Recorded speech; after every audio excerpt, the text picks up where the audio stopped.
Hello everyone, Helen here. How are you today? I hope you're okay. I'm going to take you off in the campervan today. So Phil and I's most recent campervan trip, Phil's my husband in case you're new here, was to the Orkney Islands, right in the far north of Scotland, just off the northern coast of Scotland. And we had been there together a couple of times before, once when we were in our 20s and we took our bikes with us. We travelled by train and bike. We actually took quite a detour that time because we went on the train along the West Highland line. Absolutely beautiful. If you haven't been on that train route before, definitely worth going. And if you have, you'll know how absolutely gorgeous it is. Anyway, and then we got the ferry across to Skye and we cycled across the Isle of Skye. And in those days, there was no bridge at the northern end of Skye, so we got a ferry across and then trains all the way up to the very top of Scotland and across to the Orkneys. And we stayed in the youth hostels in Kirkwall and in Stromness on that occasion. We had a brilliant time anyway. And then the second time we went was about 10 years ago. But we hadn't been before in the campervan. This was our first campervan trip to Orkney. And I just can't wait to take you along. So come on, climb aboard and off we go to Orkney. Orkney is a fair distance away, even from our home in Durham in the north of England. The distance to the north coast of Scotland is about 400 miles from where we live. And Orkney is just a little further north. So you can see here on the map where we were going, and today's video is about what we did on the journey there. So there's going to be a fair bit of travelling along in this section of our trip, but we did find plenty of interesting things to do along the way. We set off later than planned on the Thursday evening, but at least we were making a little start on the long journey ahead of us. We headed up the A68 from Durham, and after an hour or so we stopped in the Northumbrian village of Corbridge because we needed to eat. We had a lovely meal at the Black Bull and we'll definitely be happy to return there when we get the chance. It was getting dark by the time we set off again, leaving Corbridge and travelling through Northumberland, then across the border into Scotland, though you can see here that it became rather foggy and we could barely see where the border was. Eventually, at about 11 o'clock at night, we stopped on a large gravelled area by a quiet road just outside the small town of Lochster in the Scottish borders, and we went straight to bed. This was an excellent overnight spot. The nearby road was quiet and we had the place to ourselves except for a few inquisitive sheep. It was rather a grey morning as we drove off the puddly car park. We often seem to stay in car parks that are full of puddles. We were driving towards Edinburgh because we had a few provisioning jobs to do along the way. Just outside Edinburgh we did some shopping at a big supermarket, went elsewhere to find a filling station with suitably priced fuel, and we also needed to stop off to buy a new gas bottle for our van. Our van uses camping gas, and it's surprisingly tricky to find suppliers of replacement canisters. And it wouldn't be straightforward to convert the van to colour-gas, which is cheaper and more readily available. However, Phil had done his research and knew there was a place on the outskirts of Edinburgh where we could get it. Once those jobs were done, we continued north, across the Firth of Forth, on the new Queen's Ferry crossing. And apologies that I got the name of this bridge wrong the last time it featured in the campervan trip.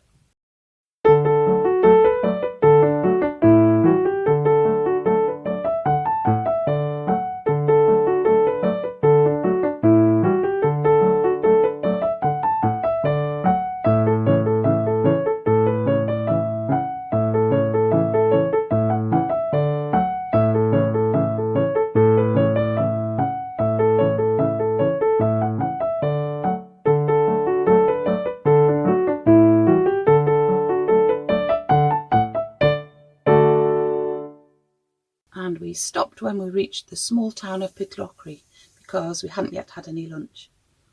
Pitlochry was once a Victorian holiday resort, very Scottish in appearance with its fine turreted buildings, and it nestles cosily into the Tummel Valley in the Perthshire Hills. We had a little wander round and enjoyed seeing this interesting church, which is mostly Victorian Gothic in style, and also enjoyed finding out about why Alexander Duff had been honoured with a statue in the church grounds. It turns out that he was the first Church of Scotland missionary to go to India, and he'd founded a Christian missionary college in Calcutta in 1830.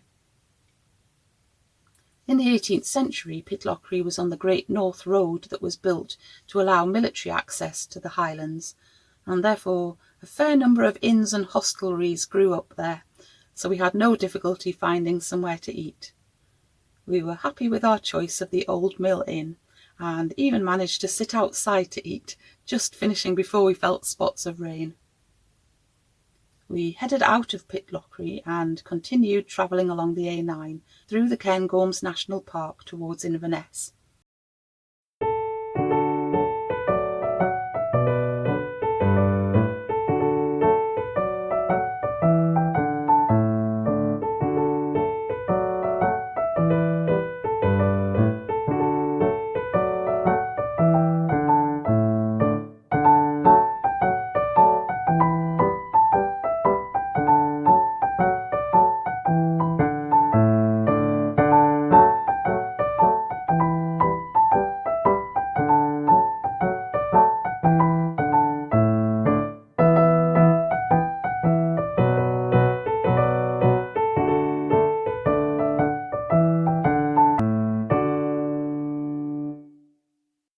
From Inverness, there are 3 firths that need to be crossed on the journey north. Firstly, on a bridge opened in 1982, we crossed the Moray Firth, which is apparently an excellent place to see the resident population of bottlenose dolphins. Hopefully we'll pause here on another trip. Then there's the Cromarty Firth, which is actually just an offshoot of the Moray Firth. And finally, the Dornoch Firth, with a bridge that was opened by the Queen Mother in 1991. From Inverness, the route north is part of the North Coast 500, which incorporates the beautiful east, north and west coasts of Scotland in just over 500 miles, and which has become a very popular touring route since it was introduced in 2015. Eventually we arrived at a stopping place that Phil had thought would be a good overnight spot in a little car park by Loch Fleet. And although there was traffic noise from the fairly busy A9, it proved to be an excellent spot, which we only shared with a couple of other vans which turned up much later that evening. One of the reasons that Phil wanted to stop here was because he had a book with him that he'd bought in one of the second-hand bookshops in Wigton, called Civil Engineering Heritage in Scotland's Highlands and Islands. This book made quite a few appearances over the next couple of weeks, and it did actually turn out to be more interesting than I'd first imagined.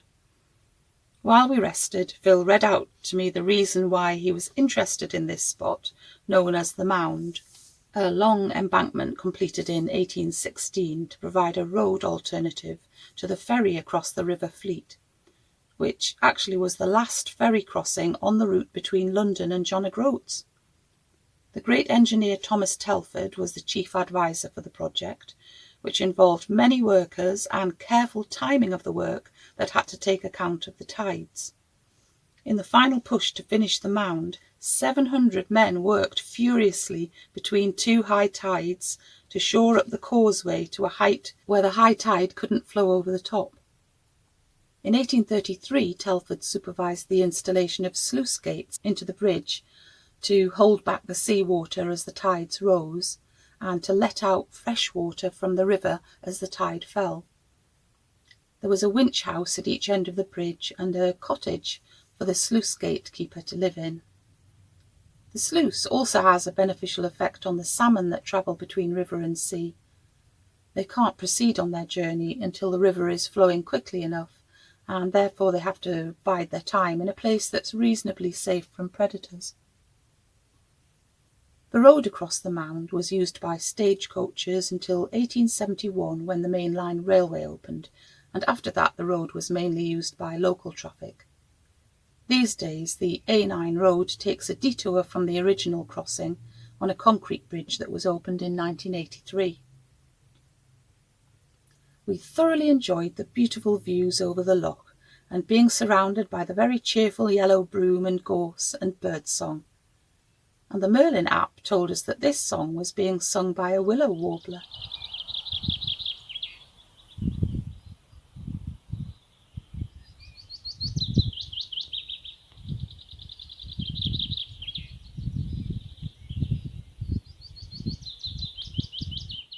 As the light fell, we relaxed into this peaceful scene, not too troubled by the traffic on the main road, which became less and less as the evening wore on. When morning came, we were soon on our way again, travelling just a short distance to the nearby village of Golspie, where we knew there were some public toilets, as well as a walk that we wanted to do. The walk is called the Big Burn, and its main attraction are the waterfalls and beautiful woodland on either side of a very attractive gorge.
We continued on our way and stopped when we arrived in the village of Brora for a quick shop at the co-op, some toilets and a delicious ice cream. Our next stop was in Helmsdale, where we ate a light lunch in the van. I really enjoyed my crab and cucumber sandwich, and we also tried out the Highland Brie for the first time and found it to be absolutely delicious and one of the nicest bries I've ever had. Helmsdale was in Phil's Book of Civil Engineering Heritage because its old bridge was built by Thomas Telford in 1811. And there's also a rather attractive war memorial clock tower that's quite prominent in the village, as well as a very well preserved and insulated ice house built into the side of a hill in 1824 and used for the preserving and packing of salmon.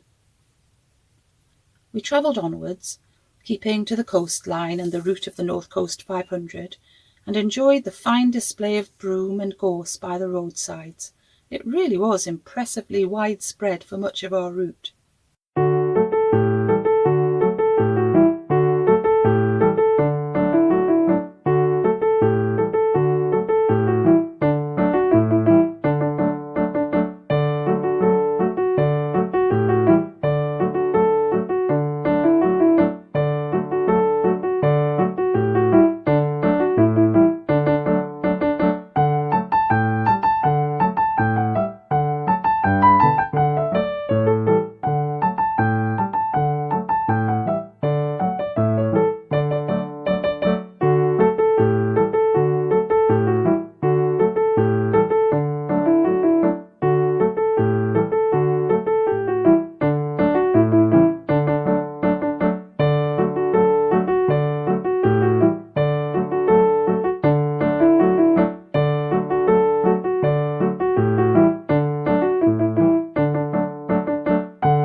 The next place that we stopped to explore was the village of Lochster, which began as a planned settlement in 1802 by a local landowner, General Patrick Sinclair.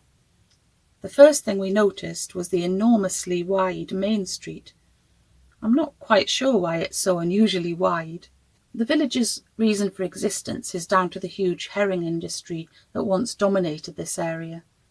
The harbour is reached by a steep, narrow road, and there are beautiful views of it on the way down. The harbour began as a wooden pier in 1790, and it gradually developed over the following decades as the fishing fleets grew in size. By 1859, there were 357 boats fishing from Lochster, making it the third busiest fishing port in Scotland after Wick and Fraserburgh, and, not counting those whose work was shore-based, the industry employed about 1,500 fishermen. By the end of the 19th century, the herring fishing boom was more or less over, and these days the harbour is a much quieter place, with just a small number of fishing boats that catch lobsters and crabs. We really enjoyed strolling around the harbour for a little while, stretching our legs and enjoying the sea air, trying to picture the harbour as it might have been at the height of its use.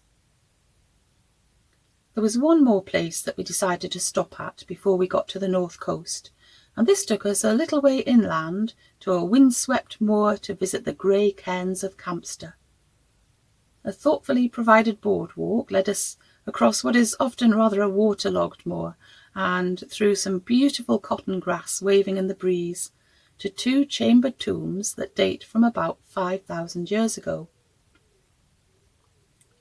They were first excavated in 1865 when flint tools, pieces of pottery and animal and human bones were discovered.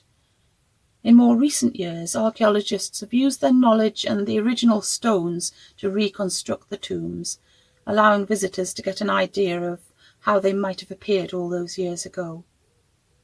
The long cairn is thought to have possibly been two round cairns that were later joined together, and it's certainly quite an impressive size. When I walked along the side of the long cairn to the first entrance, I was able to see into the entrance passage, and eventually I realised that the gate opened and that you could, if you wished, actually crawl inside. But I wasn't too sure about doing that, so I sent Phil in first, which was a bit of a tight squeeze to begin with, but it opened out enough for Phil to stand up in the central chamber, where a dome and skylight made of modern materials had been placed to allow enough light in. So I decided to be brave and follow after him into the centre of the tomb. And here I am with, according to Phil, my serious archaeologist expression, standing in a place where some of our ancient ancestors were laid to rest, obviously respected highly enough to be placed in a tomb that would have required such effort to build. I made my way back down the passage of the tomb and, with a slight struggle at the end, managed to escape in one piece. We made our way across to the smaller round cairn, which had an even tighter entrance passage, and I quickly came to the conclusion that I would remain on the outside this time. Even Phil decided it was probably too much of a tight squeeze. And probably just as well, because on one of the information boards we read that in the 1880s a French governess had gone into the tomb and got stuck.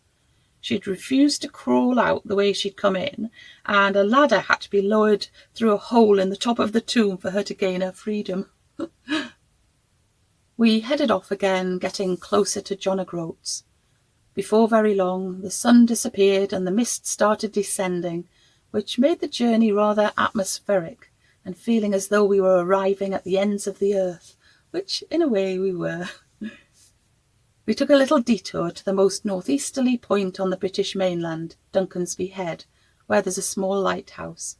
It was horribly windy at that point, and I was happy to stay huddled in the van, but Phil did get out for a little walk along the cliff tops to see the lighthouse and to look at a geo, a gorge in the cliffs caused by erosion of the sea. He particularly liked the fringe of sea pinks along the top of one side of the geo. Before long we found ourselves a place to stop for the night, next to a little place called Castletown, right on the edge of the seashore. We spent a while just looking out to sea, and we were delighted when we spotted a couple of otters playing near the water's edge. Neither of us attempted photography as they were just a little too far away, but we had a really good view through our binoculars. We cooked ourselves some tea, positioned our passengers in their nighttime place, and settled ourselves down for the night. Our nighttime spot was only about a 20-minute drive from Gills Bay, the Pentland Ferries terminal for one of the ferry routes to Orkney. This particular ferry is actually a catamaran, and I was soon very surprised to see how many vehicles it could hold. We had quite a wait there, partly because we decided to get there early and have our breakfast while in the queue, and there was plenty of activity to watch while we ate, all sorts of toing and froing of container lorries and other vehicles. Even when we'd boarded the ferry, there were quite a few larger vehicles being manoeuvred into just the right location to make sure the ferry was safely balanced. A couple of huge container lorries, plus motorhomes and a coach. But eventually we were leaving the harbour and on our way to Orkney.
We arrived on the Orkney island of South Ronaldsay at the port of St Margaret's Hope about 75 minutes after we'd set off, and we drove off to begin our Orkney holiday.